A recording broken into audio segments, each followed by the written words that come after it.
Today we're gonna play around with Gumpaste flowers. And we're gonna do my favorite, which is the Parrot Tulip. And it's simple, it's easy, and it's beautiful. I don't know if you've seen a Parrot Tulip in real life. They're colorful and their petals are super ruffly. You know, we think of a tulip, you know, normal Easter tulip is like, and that's it. These petals curl out and do some really interesting shapes, and they frill all around the edges.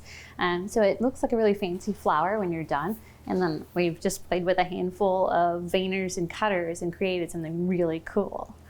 Now for us to do a 3D bas-relief, that's where we take something and adhere it to the side of a cake. We're going to keep this flower mostly closed, so it's not going to be wide open. But you could certainly create an open version on the side of a cake as well. We are each going to have our own flower foam. This is for forming and drying. We also have a little set of stamens right in the middle, because you saw that beautiful Parrot Tulip had dark stamens. So these are pre-made for you. And then in addition, we will have flower formers in the form of chocolate molds. These are egg molds, but they're perfect for flower shaping. And at $3, you can't beat that for price-wise. So we've got flower foam, flower shapers, and then we all have a set of modeling tools to play with. These are just a wide variety of tools. We'll be using primarily the one that's called a ball tool and the Dresden tool. Let me see if I can get this package open.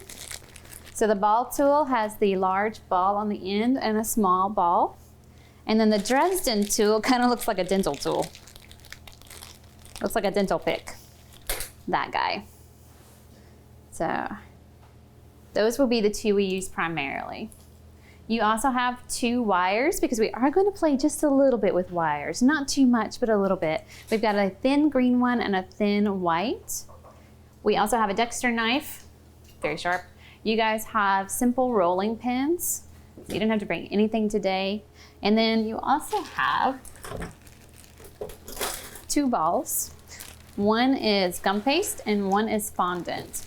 If you reach and squeeze, the firm one is going to be your Gumpaste. The softer one is going to be your fondant. So we're gonna cover our boards here in a minute with the fondant, and then we're gonna play with flowers with the Gumpaste. We have wire cutters on the table to share. And then in the little tiny goodie cups, we have Crisco for greasing our surfaces to make it a little bit easier to work with our petals. We also have a dry powdery substance. This is called Tylose, or CMC powder is its generic name. This is what we turn into gum glue. You can also, if you don't feel like doing Tylose, I have Dab and Hold, which is pretty much the pre-mixed version of this. And then we also have some nonpareils, just so you can see what it's like to create stamens the hard way, which isn't hard at all. We will be sharing colors and dusts. I have a ton of different blossom dusts to help create that 3D and multicolor rainbow effect. I have everything from yellows to greens, pinks. We'll be coloring our own Gumpaste, and then once the petals dry a tiny bit, we will go back in and use soft brushes and dust the colors on. Here's some of the stamens we made with the nonpareils. Aren't those kind of cool? They were so easy. They were super easy, yeah. You do not have to tweeze or anything.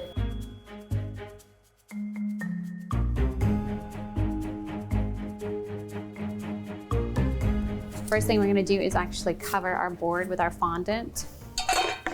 Remember which one is your fondant, the soft one, or the one labeled with an F.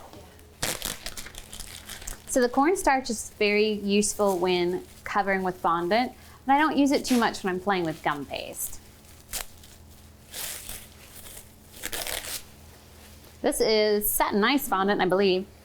Yeah, Satin Ice. I could tell by the smell. So the first thing I do is I just kind of mash this into a disc, something kind of like pizza dough, so I get something round to begin with. And then using my rollers, I might have to switch to one like yours. I will start in the center and roll outward to 4 points. At this point, as soon as I do the 4 points, I immediately lift it back up, turn it, and flop it down. And I pretty much do all of this on the stainless steel table and then attach it to my board once I get it about the right size. If it starts sticking to your tabletop, use the cornstarch to dab it. It doesn't need to be thick at all. Really, its purpose is to give us something to glue our flower on. So once you get it roughly the correct size, you're gonna pick it up, lay it over your fondant, and just gently stretch it out. Like I had a couple of shy pieces, so I just pulled my fondant up a little bit, stretched it over the edge, get it to cover that, make sure it'll fit. So what I usually do, the first thing I wanna do is spritz my board lightly with my water, and everybody should have a little spray bottle of water. So just a little spritz gently on your board.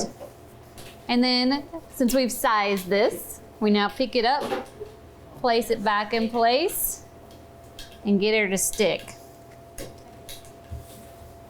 Using my hand, I just rub it down and make sure it's stuck really well.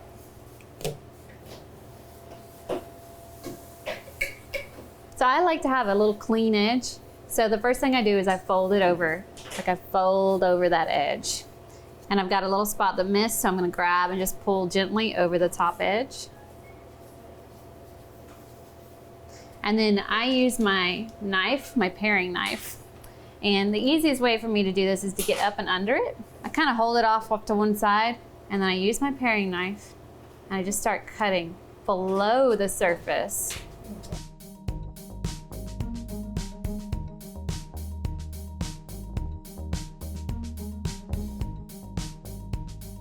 So now we have a surface that's glueable. The reason we had to cover this is because, well, gum paste doesn't stick really well to cardboard, but it does stick fairly well to fondant. We will cover this with a good deal of texture, so I'm not too worried about its surface. If you wanted to smooth it out, you certainly could. The easiest way to smooth this out is to use the little ball of leftover fondant that you have. And I create a little ball, like a little pincushion ball.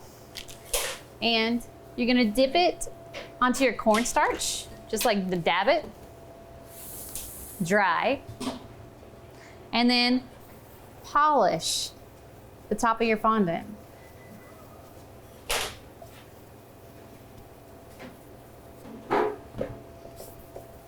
You can also use the same technique to polish the sides.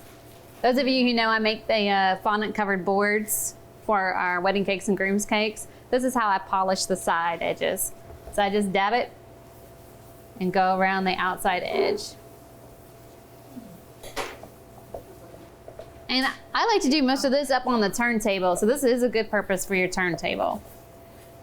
Then take your extra fondant, wrap it back up in saran wrap. We may use this in a little bit to add additional texture.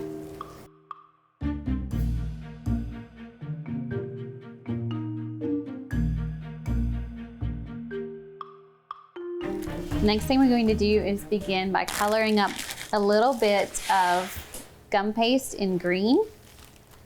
And you might want to use your gloves for this, and I have plenty of gloves. This stuff gets really messy really fast. A little dab will do you. So this was 1 drop of green. So I had to add white to soften it up a little bit.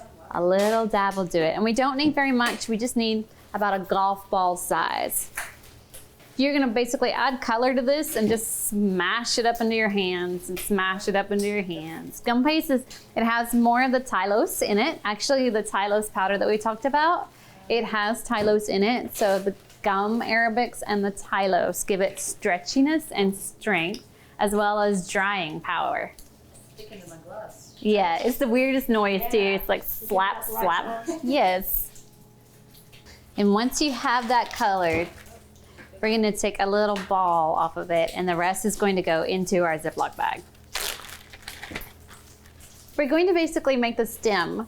So we just need something about the size of a nickel. A nickel? Yeah, it's about a nickel.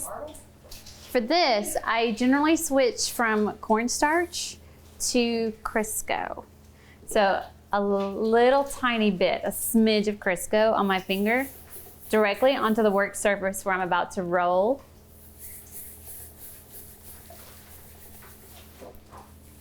And that keeps this from sticking and also allows it to move freely under my hands. Too much Crisco? Yeah, you can always wipe off some of that Crisco. Okay, we're rolling it. Yeah, we're gonna roll our stem. So some people are gonna wanna put their flower right in the middle. I am actually going to drape it slightly so that it kind of curves around and over. And I'm going to leave one end a little bit fatter than the other end because, you know, the base of the stem is always a little bit fatter. And I use the palms of my hand, this portion right here, to apply pressure. And as I'm rolling, it literally rolls down the length of the stem. And that allows me to taper it without creating those divots in them as I'm rolling. When you are ready to imagine placement, go ahead and put it onto your board. Fat end close to the bottom of your board. All right, I'm going to activate my Tylose powder by spraying water into this container. I'm gonna do, it's kind of like gelatin. You know when you add the cold water to gelatin, it has to bloom? This is going to bloom slightly. So I'm adding just a layer on top, and there's actually way too much Tylose powder in this little container. Does everybody have a craft brush? Like yeah, stuff. That's what we're going to use to kind of stir in the bristle. And then just kind of create a gooey smudge. A gooey smudge. There's a lot in here. We are not going to use this all. It just looks slimy. Looks like we got gelatin on the end of it. And then we're going to paint the line for our stem. And then we're going to place our stem in place and let it dry.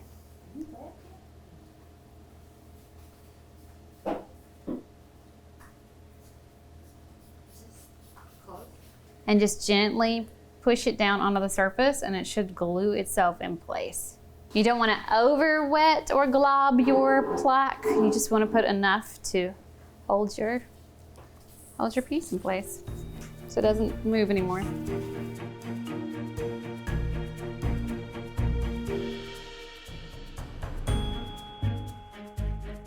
All right, our next step is going to be coloring our flower petals. And for the flower petals, we're gonna go a really light color because we're gonna put most of our color on using the blossom dusts. I was thinking we would probably do a really pale pink.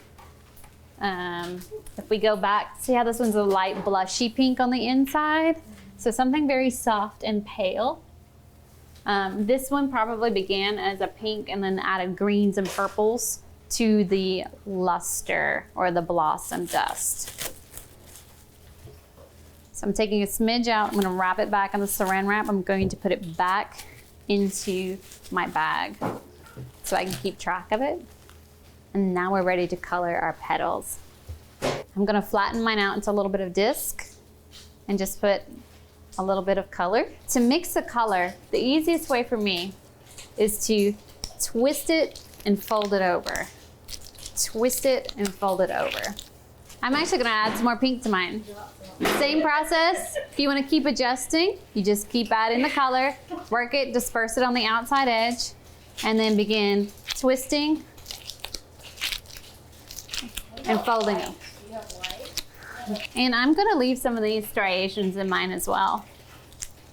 I think it's pretty. Anytime you're not working with it, cover it up. But keep in mind, the Parrot Tulips come in a smorgasbord of colors and they're vibrant. They're very vibrant. I don't think I've ever seen a Parrot Tulip that was pastel. They're all very colorful and vibrant. These are flower foams for ruffling. Does that with cornstarch. These guys have seen years of abuse. We're ready to start making some fun petals. Now, I want my flower to be slightly closed, and I said in bas relief, meaning half of the flower is attached to my surface. So I'm gonna build a couple of petals that lay against my cake. And we're gonna start with a little piece, and I only work with small amounts at a time. If I leave this out, it will dry and get crusty and get weird. In fact, I have a piece on the floor that I've stepped on all day, and it's like a crunch magnet. So I pinch off just a little bit. And I wrap everything else back up, put it back in the Ziploc or at least in saran wrap. And then that Crisco again. We're gonna put a little smidge of Crisco on our table. And it really is a very light amount. And then I'm going to roll a piece of gum paste in my color as thin as possible. Oh, really is a little piece. Yeah, it's a little piece.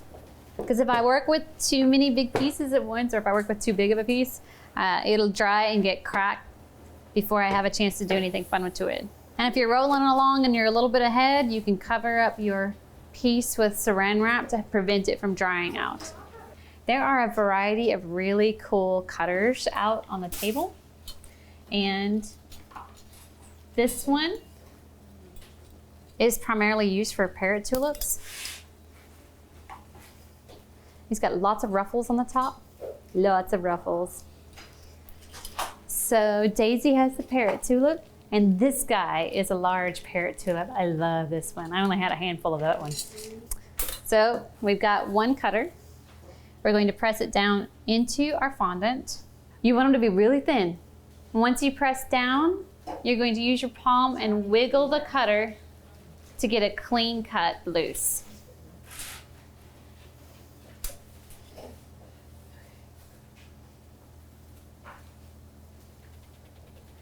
And then Okay, now you gave me.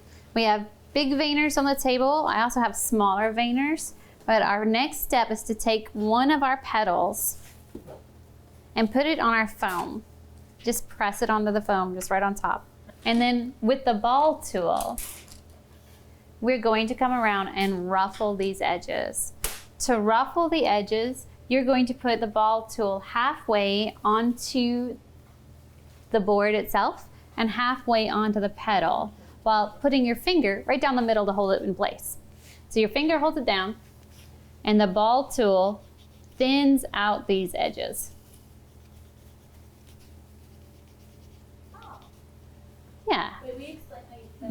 Yep. So with my finger right down the middle, I'm putting my ball tool like I'm almost coloring on the line. Imagining it's a coloring book, and I am rolling the ball tool across that edge and forcing it to ruffle up. And it is halfway on the foam board, and it is halfway onto the petal.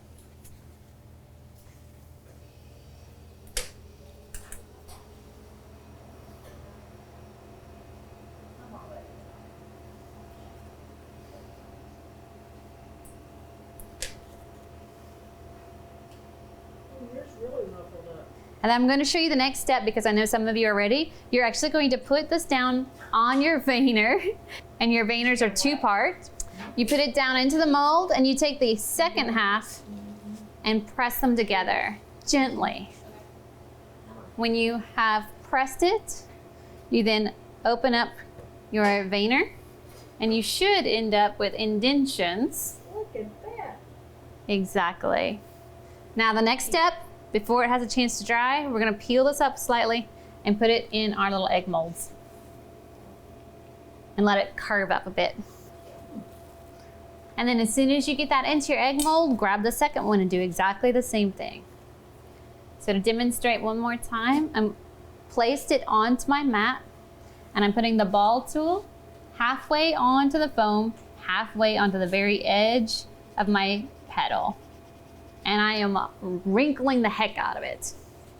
I'm stretching it, but that action of being mostly on the foam is what causes it to stretch and ruffle.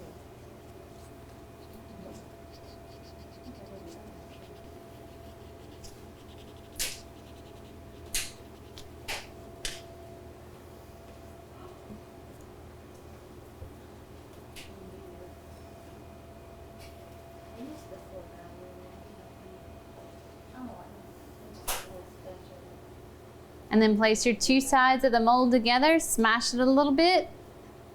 Excellent. And then as soon as you're ready, peel it out and stick it in the egg mold. Holes, anything that has like a hole or a divot, leave it. It just makes it look more natural. Tulips generally have 6 petals.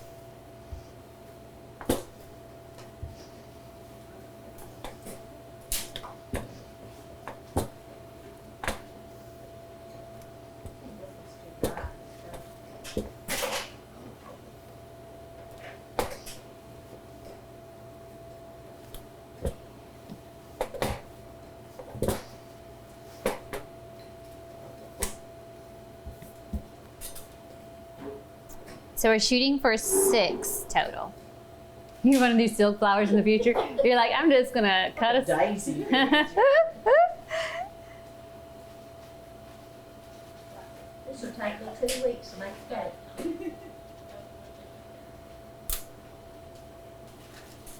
JPG. You didn't have to agree so quick.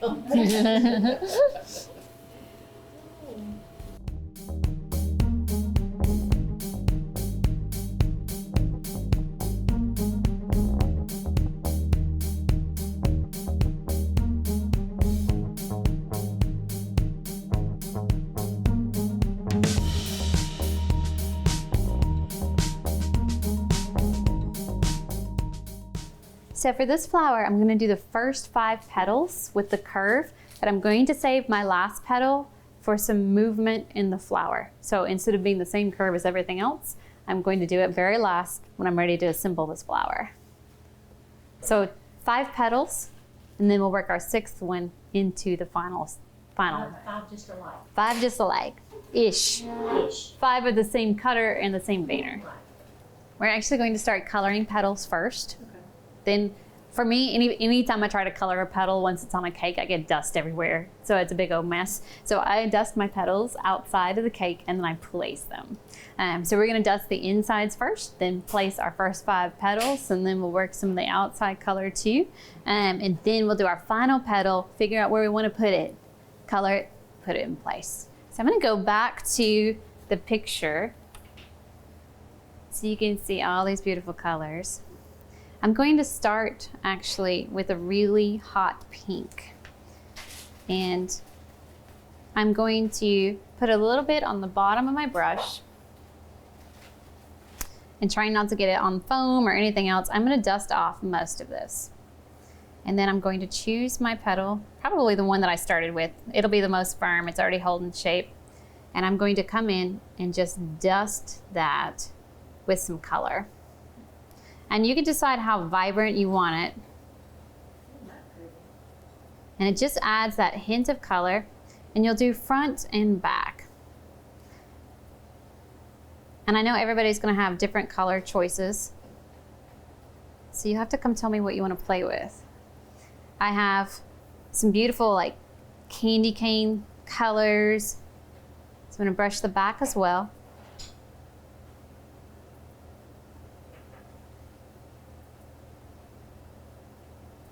I get most of it off of my soft brush.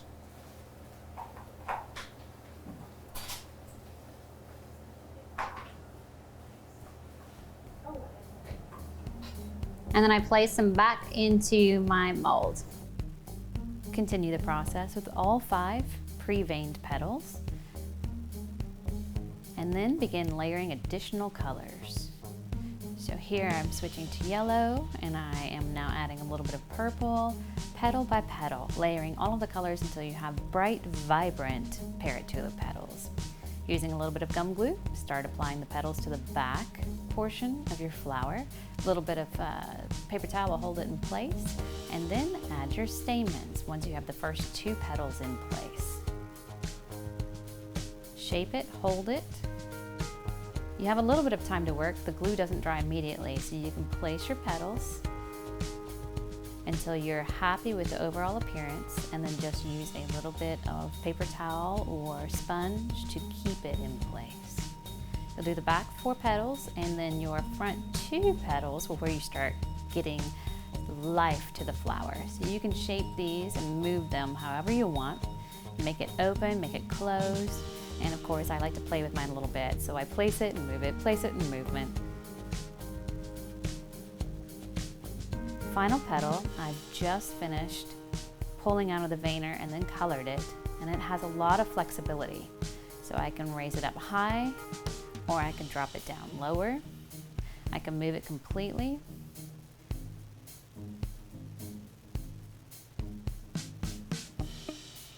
I like this shape here. A little bit of back tuck to the petal. So I'm going to glue it permanently in place.